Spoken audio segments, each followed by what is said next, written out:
S'il y a quelque chose qui nous réunit quasiment presque tous du point de vue historique ce soir, c'est que nos ancêtres, quels qu'ils aient été jadis, faisaient tous partie de l'Empire romain.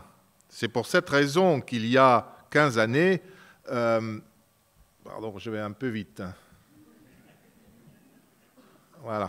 C'est pour cela qu'il y a une quinzaine d'années, Roger Hanoun et moi-même avons appelé un petit livre que nous avons écrit sur la civilisation romaine, « Nos ancêtres les Romains ».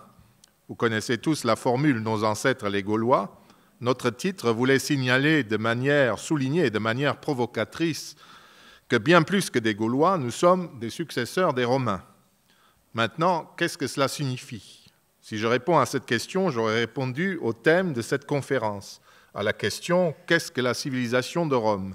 Car ce qui nous unit tous, c'est effectivement ce qui nous vient de la civilisation romaine, ce qui nous a influencés et a contribué à modeler nos propres civilisations. Et cet héritage est ce qui caractérise le mieux la civilisation de Rome. Il existe aussi, à propos des Romains, toute une série de préjugés qu'il conviendra de dissiper. Car il est difficile de réduire la civilisation romaine à ses clichés. Que n'a-t-on entendu? Quand j'étais lycéen et étudiant, j'entendais couramment que les Romains étaient des fascistes, que c'étaient des impérialistes horribles, dont Mussolini et Hitler donnaient effectivement une assez bonne idée. On me disait que les Romains étaient un peuple de brutes qui ne possédait pas d'art, qui n'avait pas de vraie littérature, ni de véritable religion. Ils ne connaissaient que la guerre, le pillage et la domination. Et on me répétait que les Romains étaient de toute façon de mauvais imitateurs des Grecs, et ainsi de suite. Si j'arrive à vous convaincre un peu que ce sont là des clichés, j'aurai également traité mon sujet. Commençons donc par le début. Qu'est-ce que c'est Rome? Quand je dis Rome, qu'est-ce que c'est? Quelle est la partie du monde sur laquelle s'est développée la civilisation de Rome? Et quand tout cela? L'histoire de Rome est très longue, décidément, j'y arriverai pas. L'histoire de Rome est très longue, elle dure plus de 1000 ans. D'après la date classique, Rome fut fondée en 753 avant Jésus-Christ, mais en fait, le site est occupé depuis au moins le Xe siècle avant notre ère. En Occident, le pouvoir de Rome s'effondre en 476 après notre ère, mais en pays grec, à Constantinople, l'Empire continue jusqu'à la chute de la ville en 1453. Je m'excuse, mais je vais trop vite. Voilà, nous sommes en 1553, quand Constantinople devint l'une des capitales de l'Empire ottoman. Vous vous doutez bien qu'une aussi longue période, 753-1453, n'a pas été une succession de siècles de paix et de bonheur. Rome a énormément évolué et changé durant ces centaines d'années, et le monde avec elle. Et cela au milieu de catastrophes de toute nature, surtout militaires. Au départ se trouve ce que les historiens appellent l'invention des cités, de petits États gouvernés non pas par des rois, mais collectivement par l'ensemble des citoyens. Ce mouvement part en Italie du Sud, partie de Grèce, et se répandit, pour ce qui nous intéresse, dans l'Italie à partir du sud de la Botte, je suis encore allé trop loin, le sud de la Botte, où s'installèrent peu à peu des cités de colons grecs, et à partir du nord, cette fois-ci, où les Étrusques, grands navigateurs, adoptèrent progressivement la culture politique, littéraire et quotidienne des Grecs. Les Étrusques influencèrent toute l'Italie centrale entre le 8e et le 5e siècle avant notre ère. De ce fait, et c'est sous leur influence culturelle que Rome, une bourgade parmi d'autres des collines du Latium, devint un État soumis à un roi. Et les habitants de Rome, qui étaient en partie des Étrusques à cette date, adoptèrent des coutumes politiques et sociales, disons en gros de type grec, qui leur permirent de se développer de tous les points de vue. À la fin du VIe siècle, avant notre ère, l'aristocratie romaine fit tomber les tyrans étrusques, les rois étrusques, et fonda le régime qui devint typique pour Rome, la République. Res publica, chose du peuple, publicus étant l'adjectif du terme populus, peuple. L'État était l'affaire des citoyens.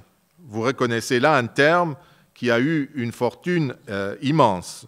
comme vocable, mais aussi comme conception même de la vie en communauté. Combien de nos États modernes s'appellent encore aujourd'hui république, tout modestement.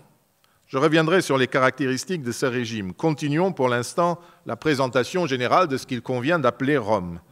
Cette république faisait comme toutes les autres communautés d'Italie et du monde antique, elle faisait la guerre à ses voisins, soit pour s'emparer de leurs terres, soit plus simplement pour rasier leurs granges, leurs troupeaux et leurs richesses. Mais peu à peu, Rome commença à regarder plus loin. Était-ce parce que ses institutions politiques lui accordaient une efficacité plus grande, ou parce que son site de plaine était plus favorable que les austères bourgades de montagne de ses voisins? Toujours est-il qu'un nombre croissant de voisins s'établit dans cette ville de plaine, qui était bien reliée par le Tibre à l'intérieur et à la mer. Il est inutile de spéculer sur les raisons de ce développement. Le fait est que dès la fin du VIe siècle avant notre ère, Rome était plus grande que ses voisines, et peu à peu, elle les soumit. Et désormais, un mouvement inexorable était lancé. Rome, qui était à la tête à cette époque d'une trentaine de cités alliées du Latium, le Lazio actuel, construisit une machine de guerre assez redoutable qui soumit les voisins étrusques, sabins et latins. S'il faut y voir un aspect de la civilisation romaine, c'est moins parce que les Romains étaient, comme leurs voisins, une bande de soudards et de pillards relativement rudes et particulièrement redoutables, mais qu'ils avaient, depuis une époque déjà ancienne, une perspective politique qui dépassait le cadre de leur État. Ils se voyaient comme les chefs d'une coalition de cités. Vous connaissez sans doute l'un des grands mythes de Rome. Leur nation aurait été fondée, après la guerre de Troie, par Énée, le fils du roi Priam.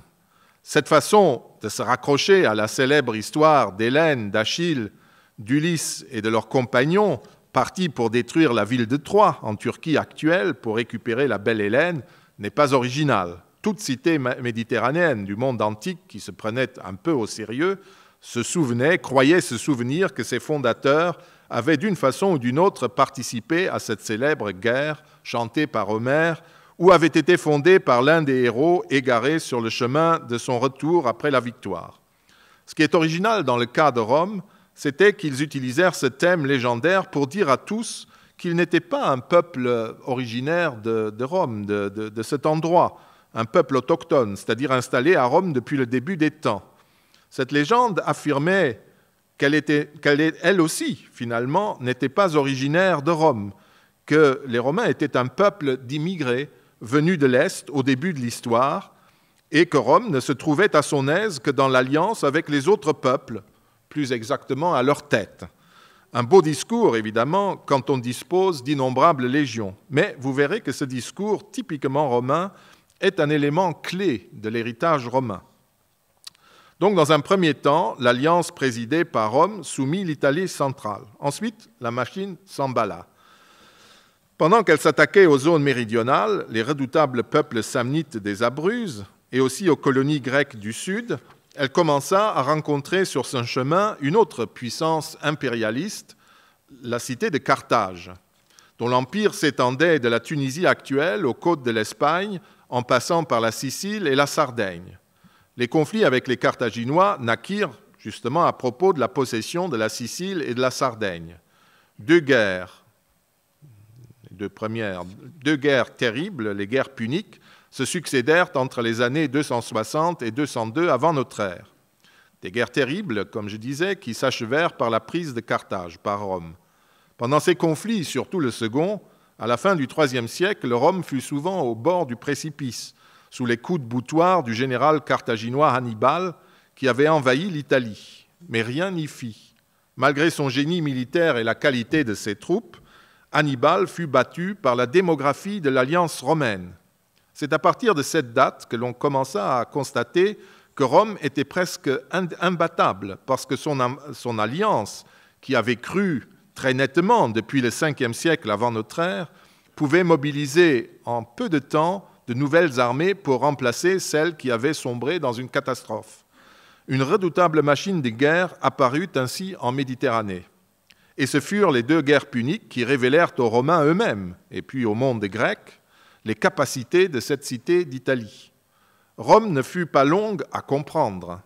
Rapidement, elle s'immisça dans les affaires des cités grecques, vers l'est, détruisit ce qui resta en Grèce et en Asie mineure de l'empire macédonien et s'implanta durablement dans cette partie du monde. Et rapidement, l'empire du peuple romain s'étendit de l'Espagne jusqu'à l'Hellespont. Certes, toutes les régions n'étaient pas pacifiées et soumises, mais durant les 2 siècles suivants, tous les pays qui n'étaient pas encore tombés sous le pouvoir romain furent progressivement conquis. L'Espagne, la Gaule, l'ex-Yougoslavie, la Syrie, et en 30 avant Jésus-Christ, l'Égypte, dernier royaume de l'ancien empire d'Alexandre.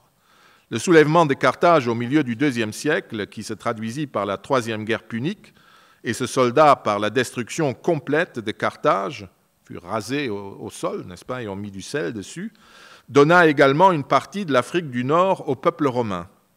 Et peu à peu, son pouvoir s'étendit jusqu'aux confins du Maroc, qui n'entra dans l'Empire qu'au début de notre ère. Les guerres civiles qui secouèrent Rome entre les années 130 et 30 avant Jésus-Christ, on ne faisait pas dans le détail à l'époque, achevèrent de soumettre ce qui ne l'était pas encore, car les armées romaines parcoururent le monde et écrasaient tous ceux qui s'opposaient à elles, même si elles n'étaient pas venues pour conquérir, mais simplement pour régler des questions de politique intérieure. Ainsi, on peut dire qu'au début de notre ère, le monde connu d'alors était unifié. L'empire du peuple romain allait désormais de Gibraltar à l'ouest jusqu'à la mer Noire à l'est, de la Manche au nord jusqu'au Sahara et à l'Euphrate au sud. Le siècle suivant, les Romains soumirent aussi une partie de l'Allemagne, de l'Autriche et de la Roumanie, ainsi que l'Angleterre jusqu'au seuil de l'Écosse, et au sud, ce qu'on appelait à l'époque l'Arabie.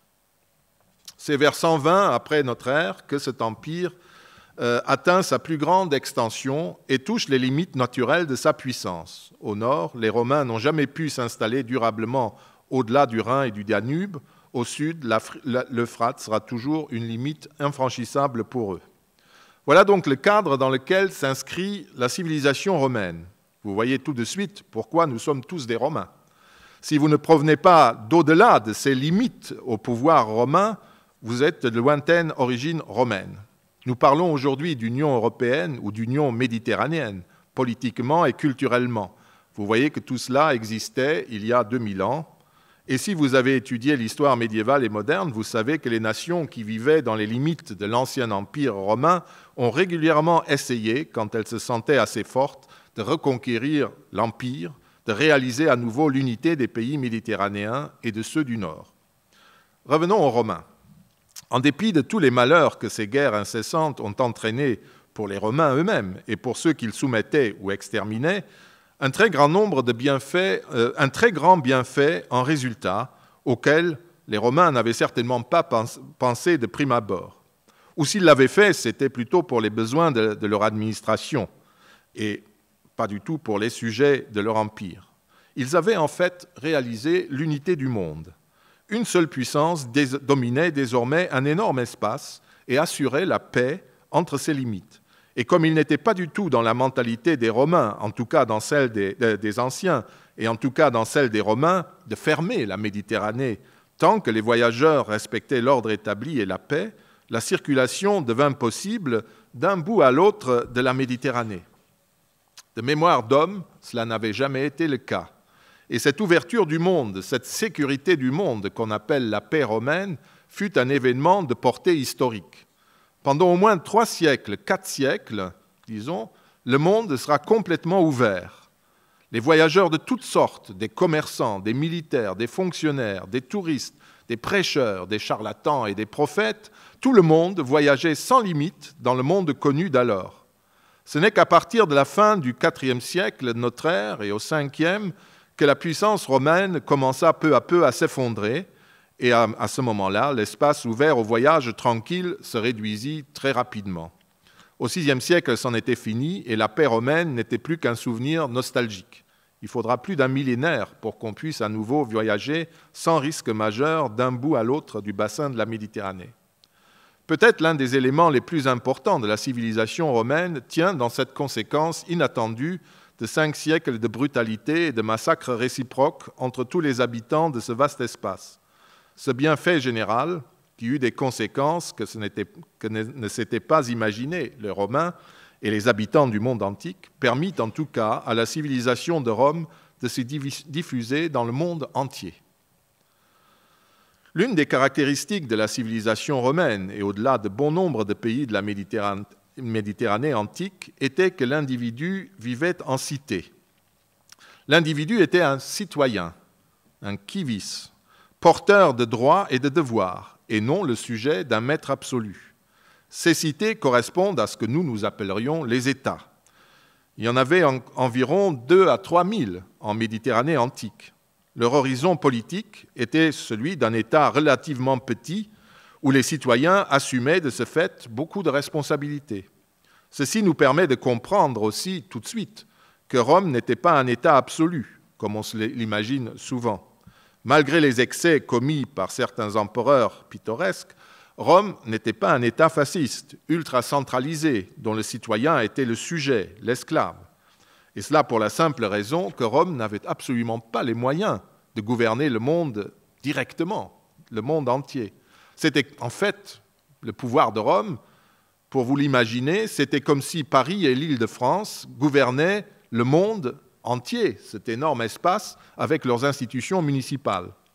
Même sous l'Empire romain, donc à partir du début de notre ère, au moment où la centralisation était la plus forte, le tissu politique de cet empire était en fait composé d'une nuée de cités dont la seule politique extérieure, pour ainsi dire, et la sécurité étaient aux mains du pouvoir romain, plus quelques richesses. Qu'est-ce qu'une cité? Une cité, je l'ai dit, était une ville, siège des autorités, et un territoire, comme sur cette vignette qui vous montre une petite cité de ce type. La plupart des cités n'étaient pas bien grandes, sauf quand les territoires nouvellement conquis, comme en Gaule par exemple, permettaient d'avoir des cités généralement assez étendues. C'est ce genre de ville et son territoire qui constituaient l'horizon de vie de la plupart des habitants du monde romain, en Italie comme dans les provinces. C'est là que les individus étaient inscrits dans l'état civil, payaient leurs impôts, votaient, se faisaient élire, déposaient des plaintes en justice et étaient jugés.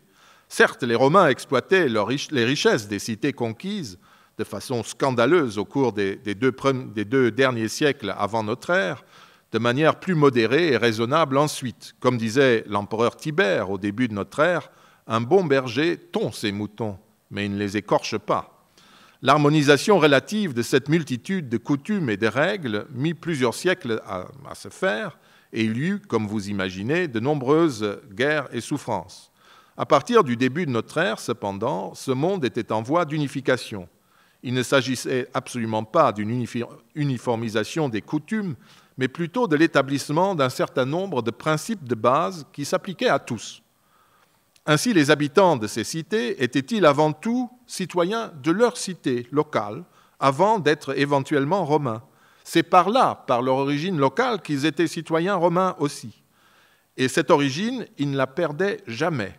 Si vous voyagiez et vous établissiez à des milliers de kilomètres de votre cité d'origine, vous pouviez devenir éventuellement résident dans une autre cité, incola, comme on disait à l'époque, nous dirions aujourd'hui, vous pouviez avoir une carte de séjour, mais votre origine sera toujours enracinée dans la cité romaine ou non, où vous êtes né et où vous avez reçu la citoyenneté romaine.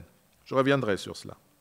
Donc des milliers de cités, ce qui implique, une fois de plus, que Rome n'exerçait pas un pouvoir absolu sur toutes ces cités. Elle n'en avait, je le répète, absolument pas les moyens. Pour l'Empire, pour un habitant de l'Empire, l'essentiel de ses relations avec le pouvoir, avec un pouvoir politique, se passait en fait sur le pouvoir local, avec les autorités locales, avec monsieur le maire, et pas du tout avec l'empereur, le gouverneur, ou que je sache. Il ne voyait souvent jamais le pouvoir de Rome. J'ai dit tout à l'heure que la légende des origines troyennes des Romains jouait un grand rôle idéologique dans ce monde. Elle devait notamment proclamer dans le monde entier que Rome n'était pas un pouvoir jaloux et impérialiste de l'Ouest, mais qu'elle était une cité parmi d'autres. Elle leur ressemblait en raison de cette vieille parenté qui remontait aux origines de l'histoire. Revenons aux cités, qui sont l'un des éléments constitutifs de la civilisation romaine. Une cité est donc un microcosme politique, dans ses principes venus, comme je l'ai dit, du monde grec vers le 7e, 6e siècle avant notre ère, était inscrit le principe de la décision collective. Un dirigeant, un magistrat, comme disaient les anciens, était élu par les citoyens qui formaient ensemble le peuple. Une loi était élaborée par les magistrats et un conseil, mais elle était votée par le peuple.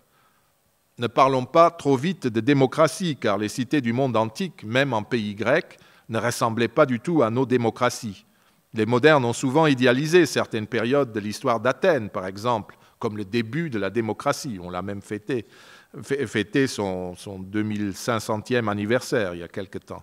Certes, les Athéniens ont vécu pendant 3 ou 4 générations sous un régime démocratique, mais au prix de l'impérialisme, de la soumission et de l'exploitation d'autres cités grecques.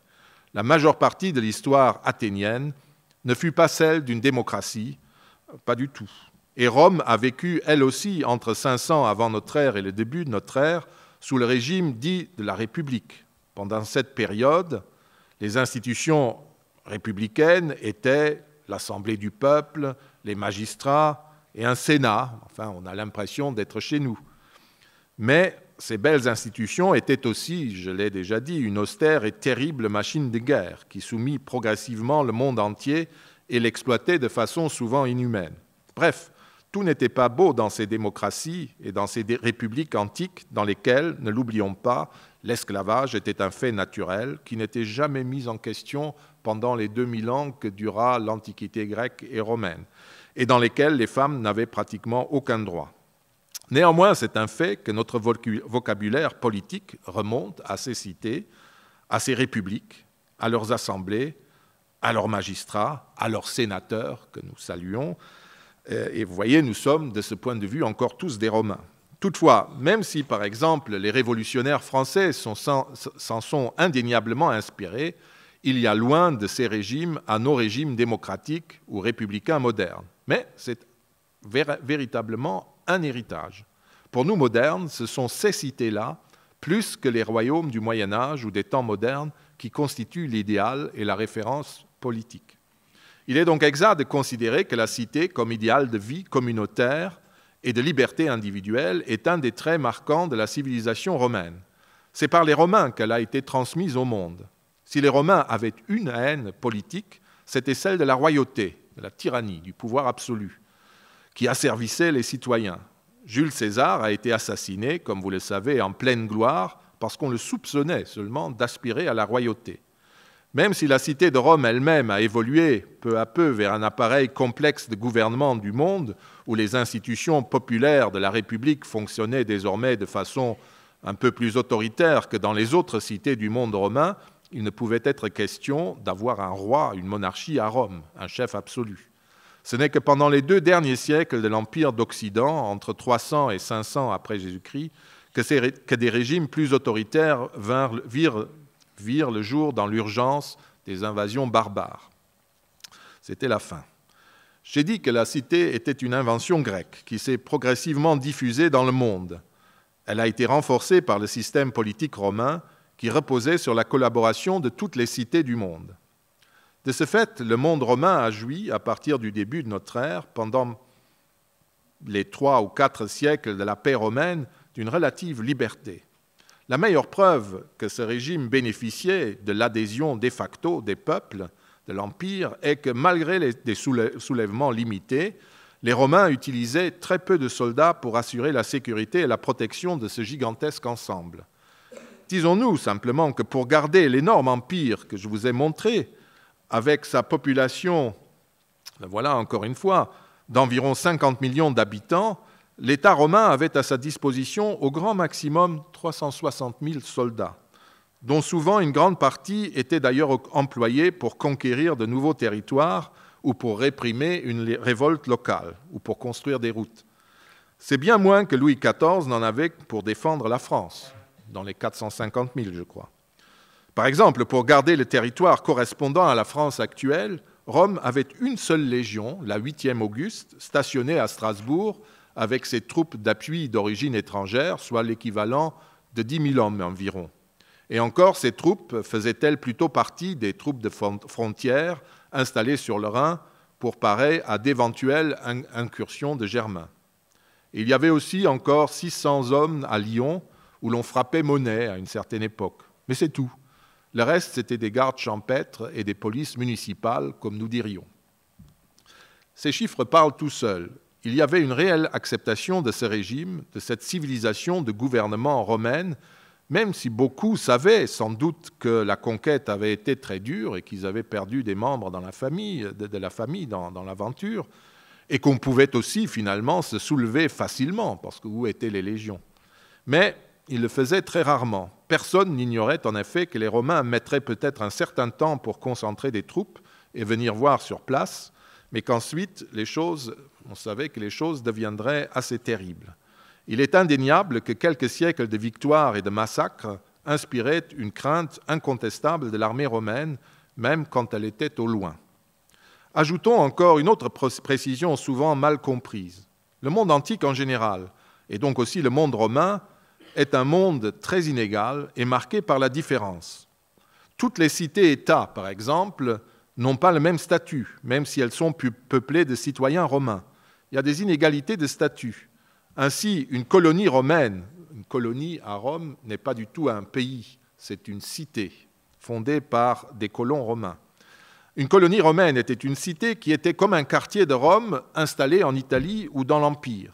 À côté, il y avait des cités qu'on appelait municipes, d'où vient notre terme municipal, qui ont d'un côté moins de privilèges juridiques et de prestige que les colonies, qui sont un quartier de Rome, littéralement. De l'autre, elles ont aussi plus d'indépendance institutionnelle, car les constitutions des colonies étaient inspirées des institutions de Rome même. Mais même entre les colonies, il existait des différences, comme vous pouvez voir sur cette carte. Certaines grandes colonies, comme Carthage ou Trèves, fondées au début de notre ère, Carthage a été refondée par Auguste, bénéficiaient, ces grandes colonies bénéficiaient, Carthage et Trèves, de ce que les Romains appelaient le droit italique. Autrement dit, elles étaient considérées comme situées par une fiction juridique en Italie, ce qui voulait dire qu'elles ne payaient pas d'impôts, parce que les Italiens, les cités d'Italie, ne payaient pas d'impôts. Et puis autour de ces cités privilégiées, il y avait une foule de cités romaines moins privilégiées, et aussi beaucoup de cités étrangères qui continuaient de vivre selon leurs propres institutions et se contentaient de collecter l'impôt et de maintenir l'ordre dans le cadre de l'Empire. Il ne faut donc pas voir le monde romain comme un empire monolithique, mais plutôt comme une mosaïque de cités possédant toute leur originalité et leurs coutumes. Cela aussi, c'est un aspect de la civilisation de Rome. On n'a jamais soumis et exterminé tout cela. On l'a laissé vivre tranquillement.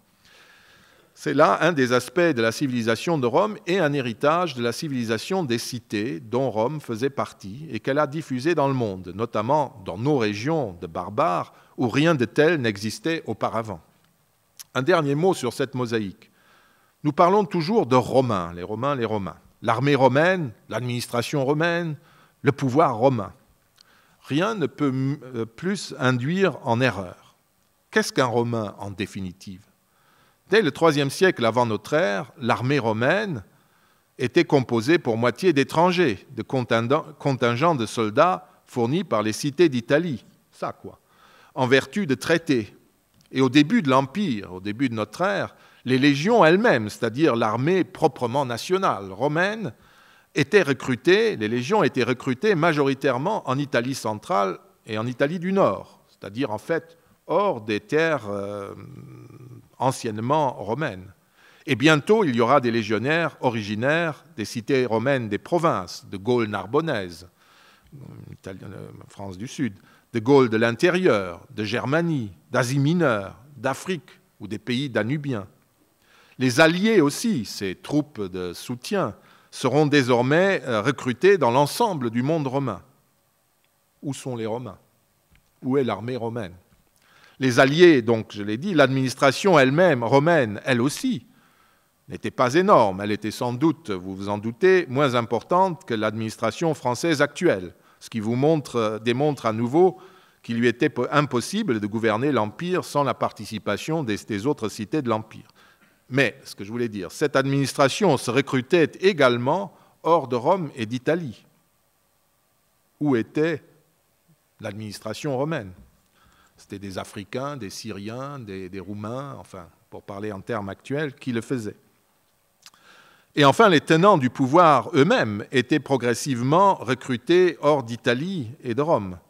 À la fin du 1er siècle de notre ère, le personnel politique, les sénateurs par exemple, ne contenait pratiquement plus de descendants des grandes familles originaires de Rome.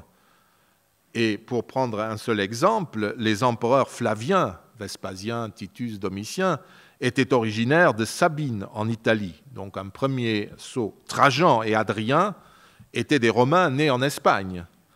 L'ancêtre d'Antonin le Pieux et de Marc Aurèle donc, venait de Nîmes. Les Sévères, Septime Sévère, 193 après notre ère, étaient originaires de Lepsis Magna, en Libye.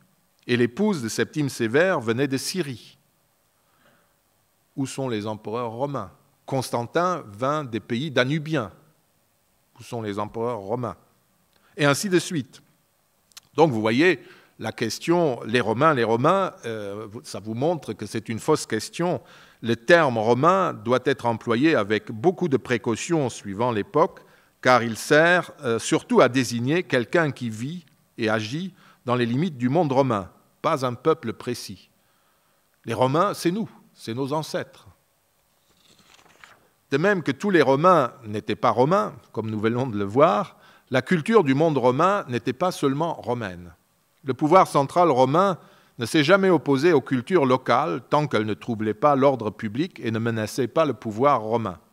Mais au-delà, la civilisation romaine elle-même était biculturelle avant tout. Tant que l'histoire de Rome s'est déroulée en Italie, un nombre croissant de Romains et d'alliés des Romains partageaient avec leur propre culture italique celle des Romains. À partir du IIIe siècle avant notre ère, quand Rome devient en quelques années une puissance mondiale, méditerranéenne, c'est-à-dire mondiale, c'était le monde connu de l'Ouest de l'époque, elle s'est faite biculturelle. L'Italie est progressivement oubliée par les Romains et c'est la culture grecque que l'élite romaine adopte. Vers 200 avant notre ère, la grande culture mondiale est en effet celle des Grecs. Prétendaient désormais à la primauté dans le monde, les Romains s'approprient cette culture en passe de devenir universelle.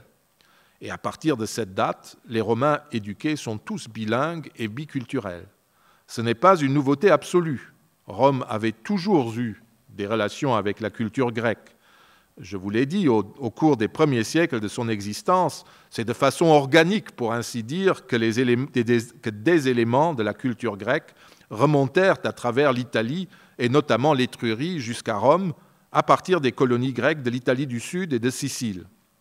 C'est ainsi que les Romains découvrirent le monde des cités, qu'ils adoptèrent les manières de table originaires des pays grecs, notamment le banquet de boissons, faisant suite au banquet de viande. Un repas romain avait deux services. Un premier service de viande, de pain, où on ne buvait pas, et puis un deuxième service où on enlevait tout et on faisait venir les coupes et le vin.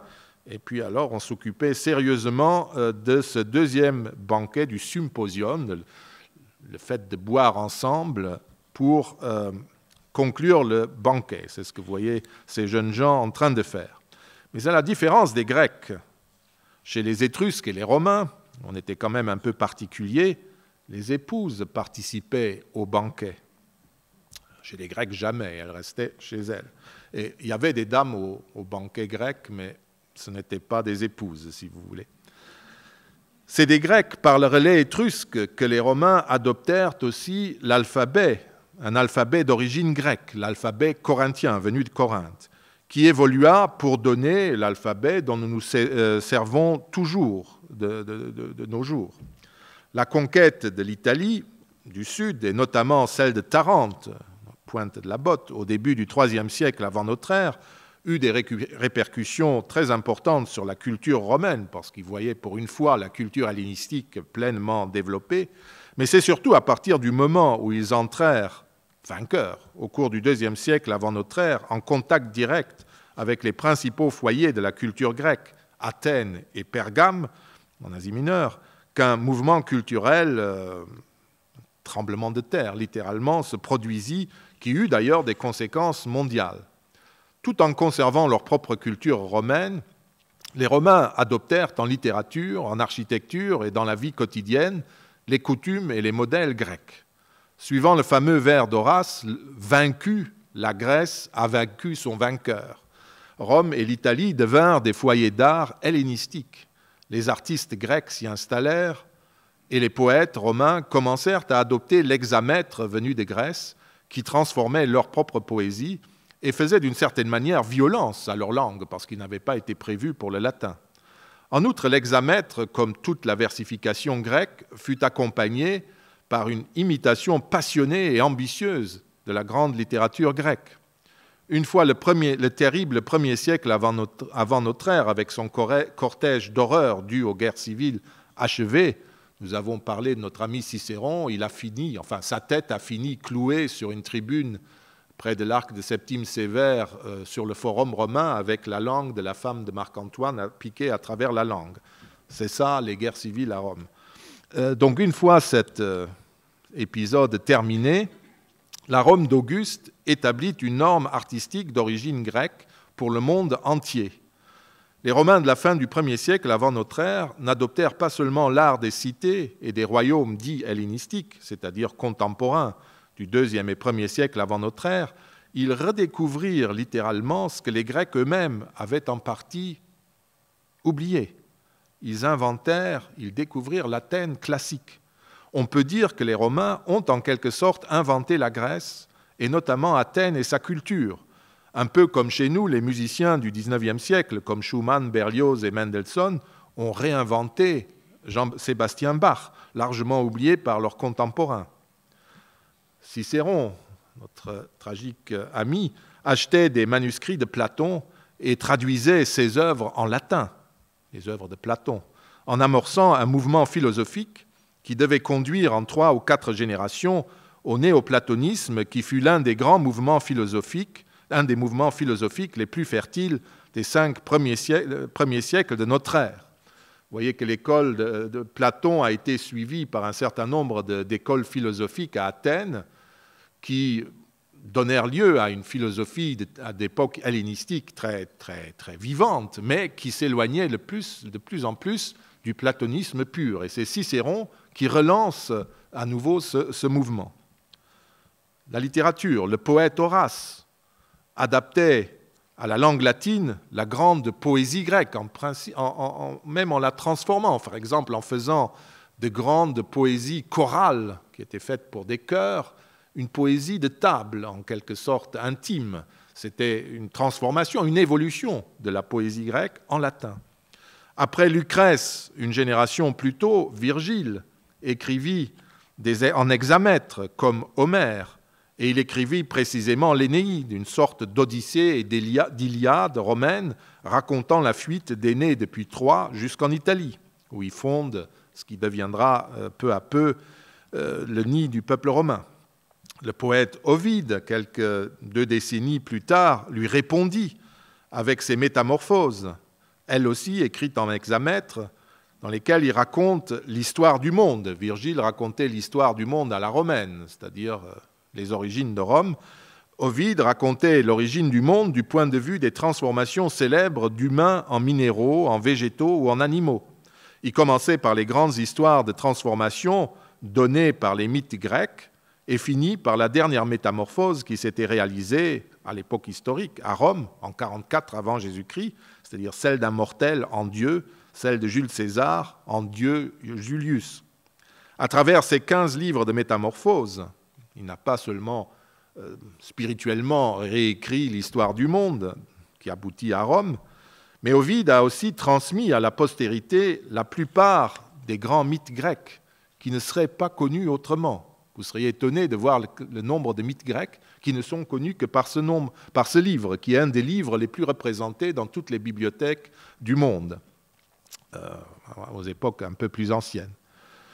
Sans ce livre, par exemple, le mythe de Pygmalion, que vous connaissez sans doute par le musical My Fair Lady, serait, comme tant d'autres, totalement inconnu. Les architectes d'Auguste reconstruisaient les temples et des maisons de Rome à l'ancienne, en inventant un curieux mélange de styles hellénistiques. Voilà un exemple de style hellénistique, classique et archaïque. Ce vaste mouvement ne s'arrête pas là.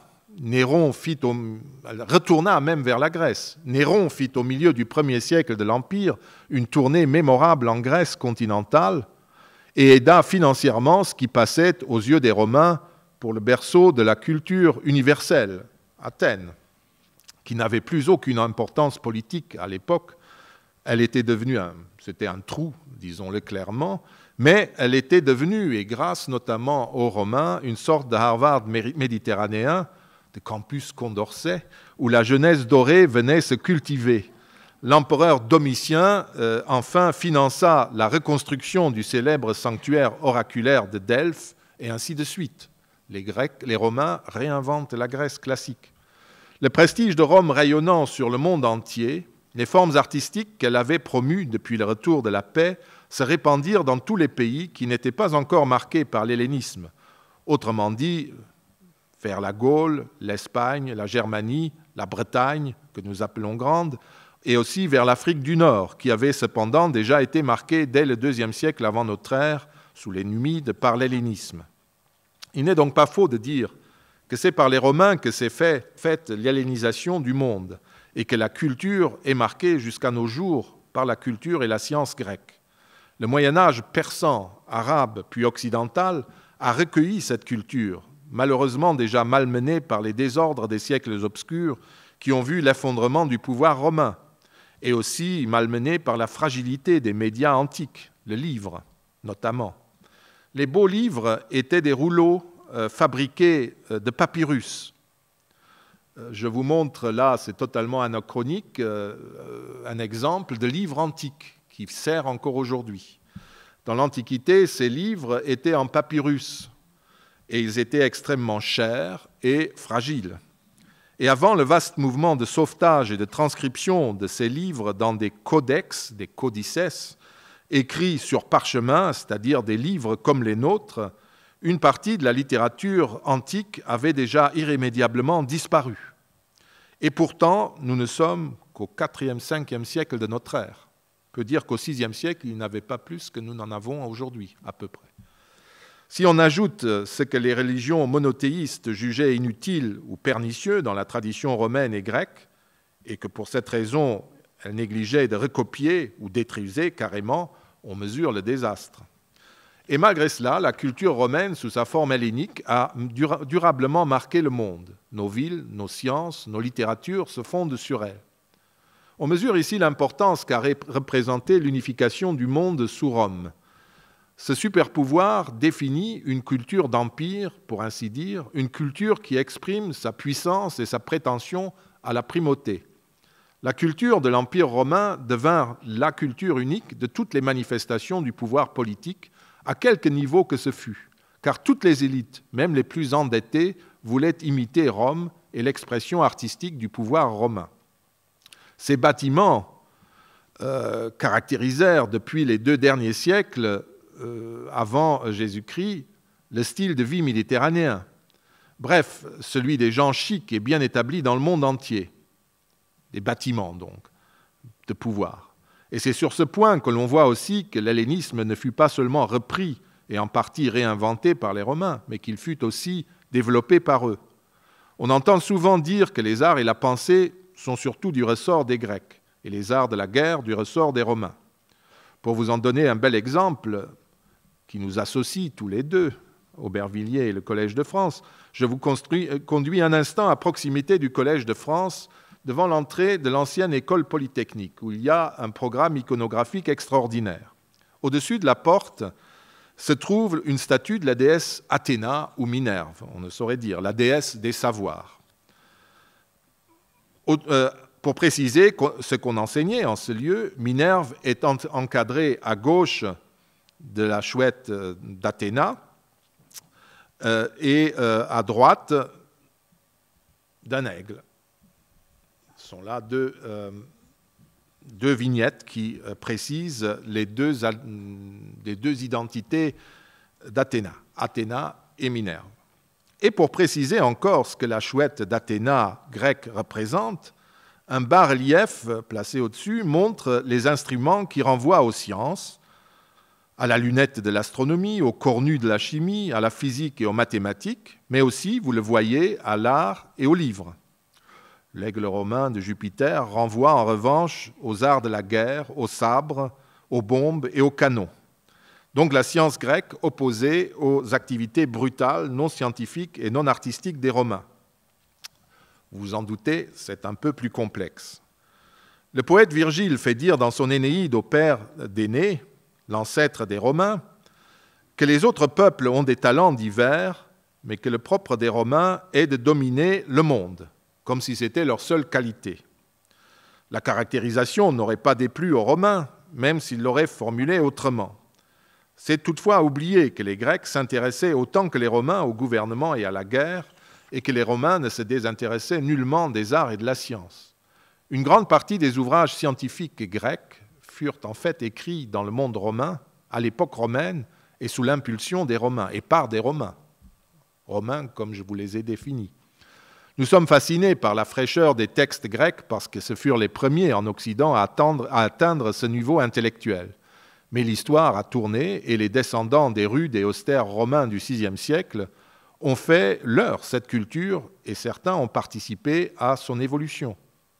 Revenons aux bâtiments, justement, dont Rome a inondé le monde. Aucune place publique ne pouvait manquer d'être flanquée d'une basilique, autrement dit d'une place couverte, où se déroulaient indépendamment des conditions climatiques les activités publiques, les procès, les meetings, les affaires, les cours même universitaires. Aucun temple ne pouvait se passer d'un porche reposant sur des colonnes et d'un portique qui rehaussait spectaculairement sa dignité. Le Panthéon, par exemple, est le seul temple romain toujours debout et intact à Rome.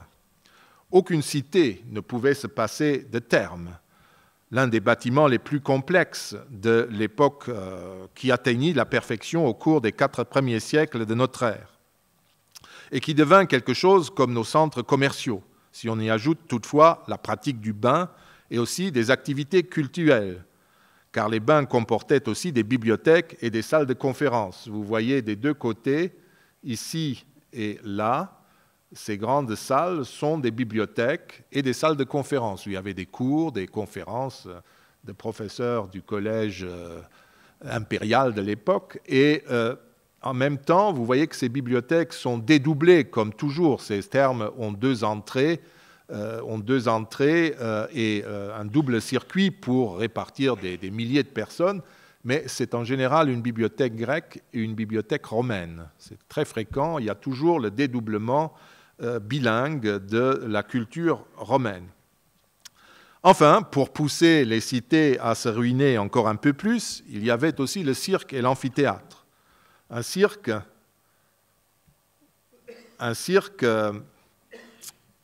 ne coûtait pas si cher, un cirque pour les courses de chars, puisqu'il pouvait à la limite être aménagé, comme à Rome, sur une bande de terrain bordée d'une levée de terre, et entre deux collines, et puis peu à peu, on ajoute des choses. Quand on le construit d'une pièce, ça coûte déjà beaucoup plus cher. Mais depuis que Vespasien et ses fils avaient fait construire en 70, à partir de 70 de notre ère, à l'emplacement de l'ancien palais de Néron, un gigantesque édifice, l'amphithéâtre Flavien, notre Colisée, pour accueillir les chasses et les combats de gladiateurs, tous désiraient, dans tout le monde entier, de Gibraltar à la mer Noire, posséder le même amphithéâtre aux dépens des finances municipales, vous vous en doutez. Et l'on trouvera des petits colisées, vous les avez vus défiler à Arles, à Nîmes ou à El Jem en Tunisie. Encore aujourd'hui, des édifices sportifs et des lieux de corrida imitent cette forme, qui est une invention de l'époque impériale. Les architectes avaient réuni 2 théâtres, c'est-à-dire 2 demi-cercles de gradins pour spectateurs, ce qui s'appelle à proprement dire un théâtrum, amphithéâtrum, 2 théâtres, pour créer une arène. Ce sont donc 2 théâtres de type hellénistique qui ont été réunis pour enfanter un nouveau bâtiment hellénistique.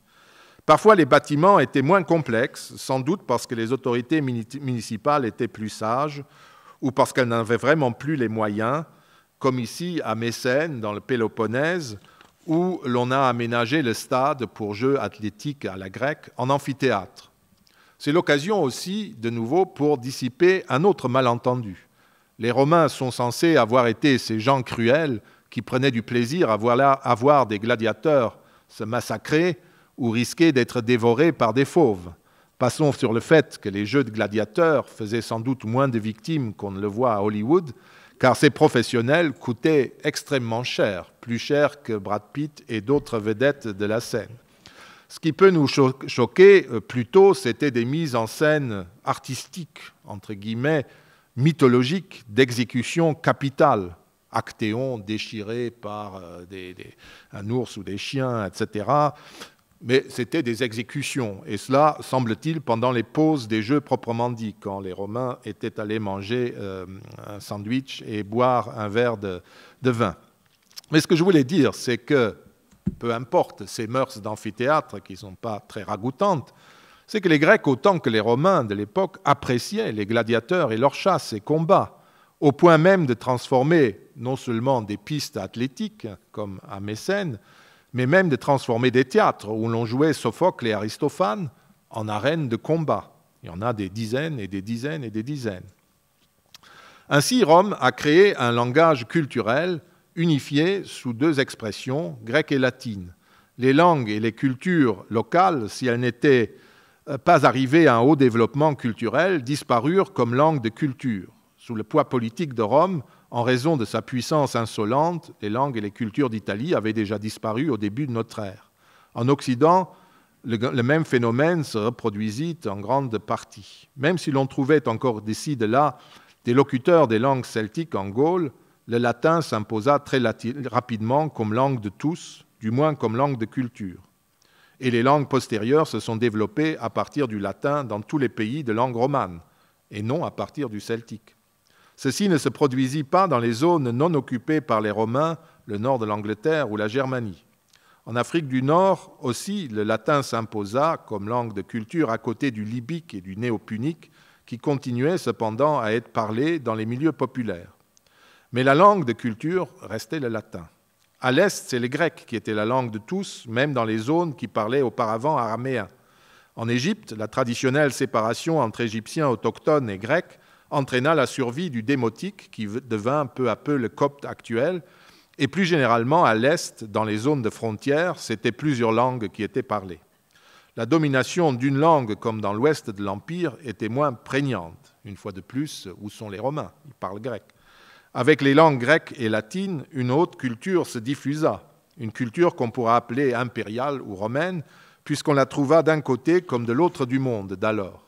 C'est par les Romains que l'Iliade et l'Odyssée, les historiens, philosophes ou mythes grecs se sont répandus dans le monde. C'est par les Romains que le monde entier disposait de deux langues qui permettaient à tous de communiquer. Et au-delà de la chute de l'Empire, c'est le latin et la culture latine qui marquèrent l'Occident jusqu'à nos jours. Jusqu'au XVIIIe, XIXe siècle, les documents publics, vous le savez, et même les correspondances européennes s'écrivaient en latin. Et ce n'est que peu à peu que les langues vernaculaires, populaires, s'imposèrent comme langues de culture. Des renaissances qui se produisirent au IXe siècle, à l'époque de la scolastique, ou des XIVe, XVe, XVIe siècles, portaient encore et toujours sur la culture des Romains, pas sur celle des Gaulois ou des Germains. Et la grande littérature arabe du Moyen-Âge, espagnole, transmettait et commentait, à côté de sa propre tradition, les grands textes de la culture philosophique et scientifique grecque, transmise par Rome. L'unification linguistique et littéraire qui fut la marque de la civilisation romaine se retrouve dans le domaine des arts. Le langage artistique adopté par les Romains et diffusé par le rayonnement de l'Empire a marqué le monde jusqu'au XXe siècle, jusqu'à l'art nouveau, qui constitua, si vous voulez, la dernière floraison du naturalisme hellénistique, tel qu'il fut développé par les artistes et les architectes romains. Et ce n'était pas le seul art possible. Au IVe siècle de notre art, un style différent se développa, qui était beaucoup plus expressionniste et rhétorique. Vous voyez ces deux portraits d'empereurs. Mais régulièrement, lors des différentes renaissances, c'était le style hellénistique typique de la civilisation romaine qui refleurissait. Non que l'autre style ne fût pas lui aussi une expression de la romanité.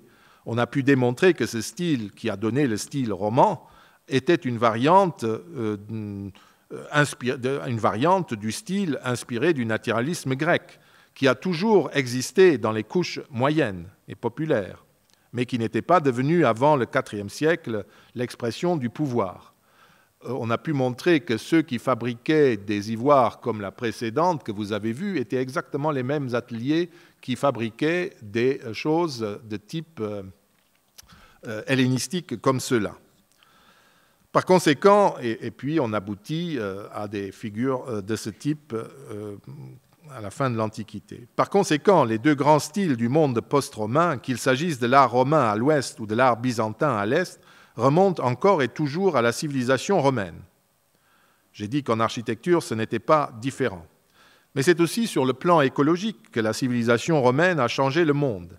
Les fouilles montrent qu'un siècle avant la conquête de la Gaule septentrionale, on voit apparaître dans les grands domaines les grands bovins et les grands chevaux du sud qui avaient été sélectionnés par des éleveurs de façon scientifique.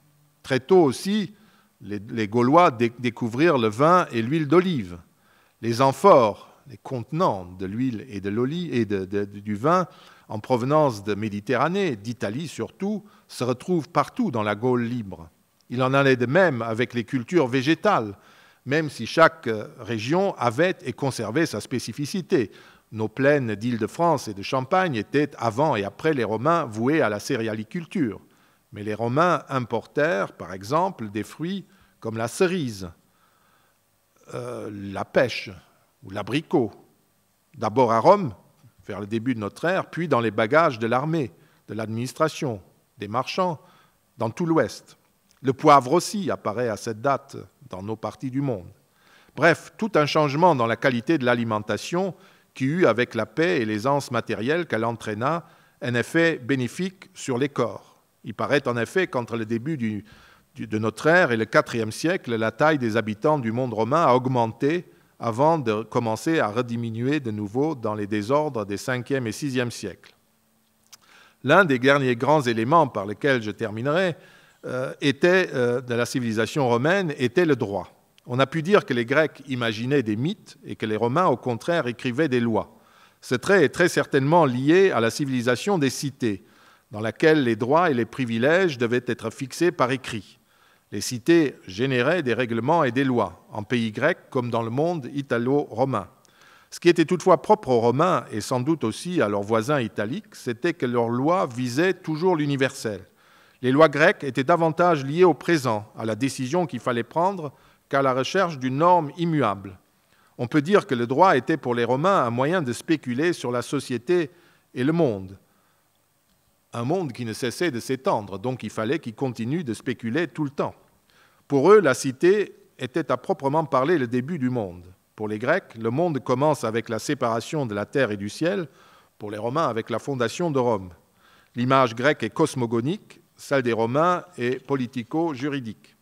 Produit de cette fascination pour la cité, le droit était si nouveau et si important dans le monde romain qu'il existait des écoles de droit romain enseignées en latin dans le monde hellénophone, par exemple à Beyrouth, Bérytos, où l'élite des pays de l'Est apprenait ce langage bizarre et cette forme de raisonnement. Dès le début de notre ère, un type nouveau donc, de savant émergea à Rome, le juriste, et le droit fut systématisé. Ce droit se divisait en droit public et droit civil ou droit privé. Progressivement, les normes de ce droit, qui étaient surtout orales et se fondaient sur une série de principes que les Romains faisaient remonter à une commission de 10 hommes qui les auraient pour la première fois rédigés et affichés sur 12 tables, furent précisées par les réponses des juristes interrogés sur tel ou tel point de la coutume orale. Les empereurs romains, entre autres, firent de très nombreuses réponses à des points de droit, et cette foule de réponses de juristes et de décisions d'empereurs furent peu à peu rassemblées par des spécialistes.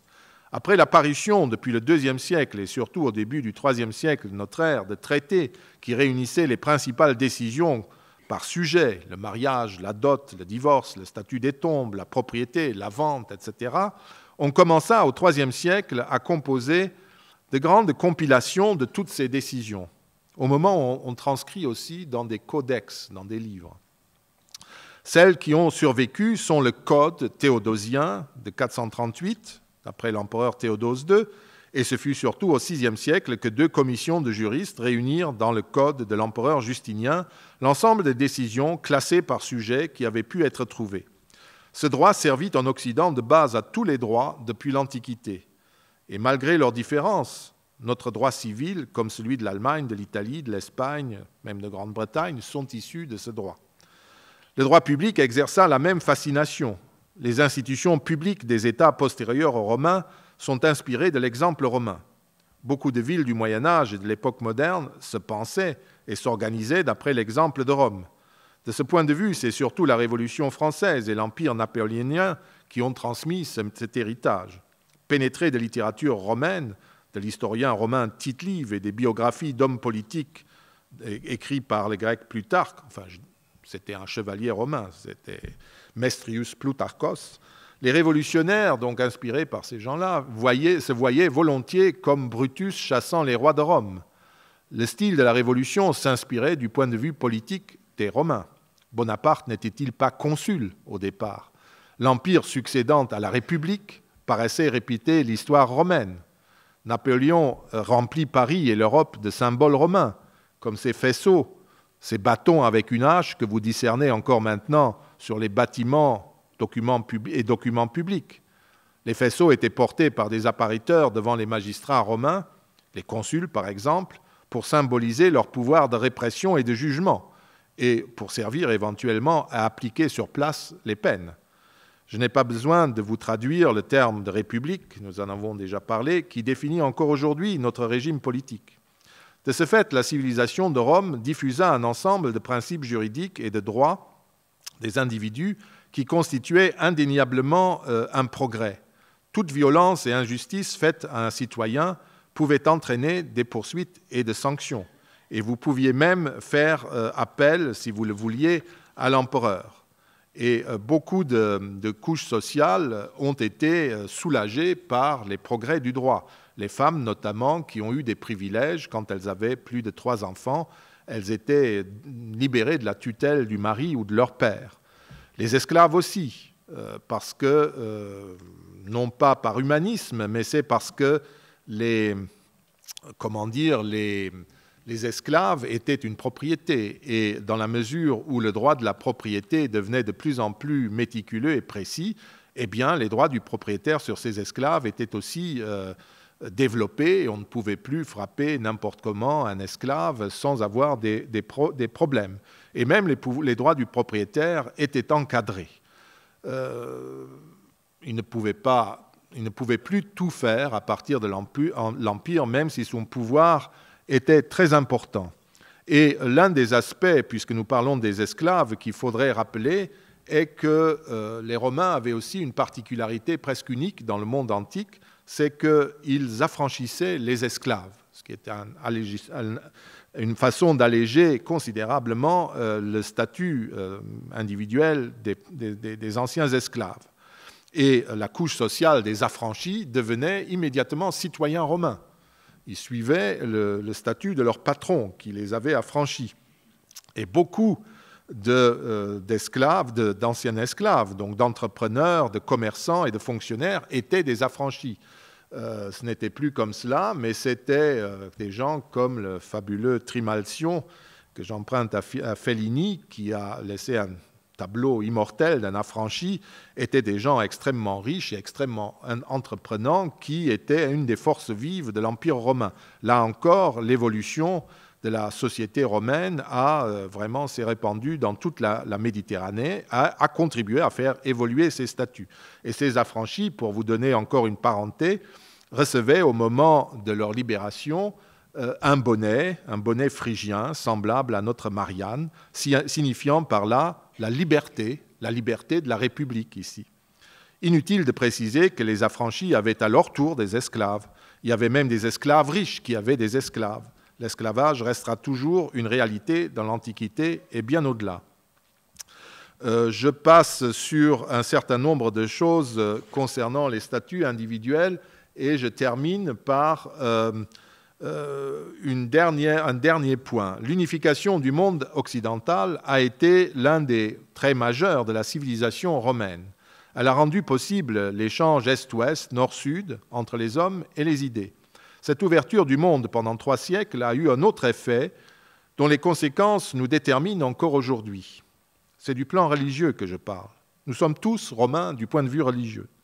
Je comprendrais que vous soyez d'abord sceptiques en entendant cette affirmation. Laissez-moi vous expliquer donc, pour terminer, ce que je veux dire. Nous ne sommes pas romains en ce sens que nous aurions toujours la même religion que les Romains, dont Carlo a dit quelques mots, du moins ceux du premier millénaire de l'existence de Rome. Cette religion était en effet très différente de celle d'aujourd'hui. Si nous sommes des Romains du point de vue religieux, c'est en raison d'une transformation de la vie religieuse en Méditerranée.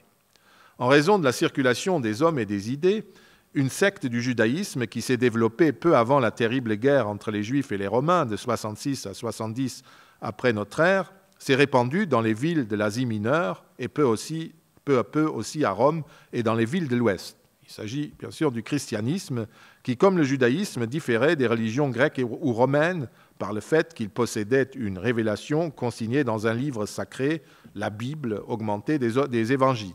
S'adressant en principe à tous les hommes, contrairement aux autres religions du monde antique, cette religion monothéiste a été adoptée au début du IVe siècle par un empereur romain, Constantin, et considérée, à côté des cultes traditionnels de Rome, religion de l'État. Vous connaissez la suite. Après une trentaine d'années de coexistence avec la religion ancestrale, les membres chrétiens de la dynastie et de l'élite romaine s'emparèrent du pouvoir et imposèrent le christianisme comme seule religion d'État. Et c'est encore de cette évolution induite par l'ouverture de la Méditerranée relative qu'au 7e siècle, une nouvelle religion se développa et s'imposa peu à peu à partir du christianisme, du monde créé par Constantin, c'est l'islam, lui aussi, dans une certaine mesure, fruit de l'unification du monde par les Romains et des développements religieux nombreux qu'elle entraîna. Et désormais, les 3 grandes religions du livre, comme disent les spécialistes, existaient et évoluaient côte à côte. C'est en ce sens que la plupart d'entre nous ce soir ici sommes religieusement romains. Je vous ai esquissé en quelques traits la civilisation des Romains. J'ai forcément été bref et très superficiel, car le sujet est immense. Mais cette esquisse aura suffi, j'espère, pour vous démontrer que les Romains n'étaient pas, ou pas seulement, d'horribles impérialistes, mais qu'ils ont, dans une certaine mesure, révolutionné la vie en Méditerranée. Ils ont unifié le monde et ont rendu possible les échanges culturels humains pendant 3 ou 4 siècles. Et de cette manière, ils ont déterminé l'évolution du monde jusqu'à nos jours. Ils nous ont aussi transmis la civilisation gréco-romaine et le droit romain, sans parler des grandes religions du monde actuel. Enfin, nous l'avons vu également, qu'est-ce qu'un Romain finalement? Si nous mettons à part les débuts de cette cité, les Romains devinrent rapidement très nombreux jusqu'à devenir le monde entier. L'universalisme est aussi une idée romaine. Je vous remercie.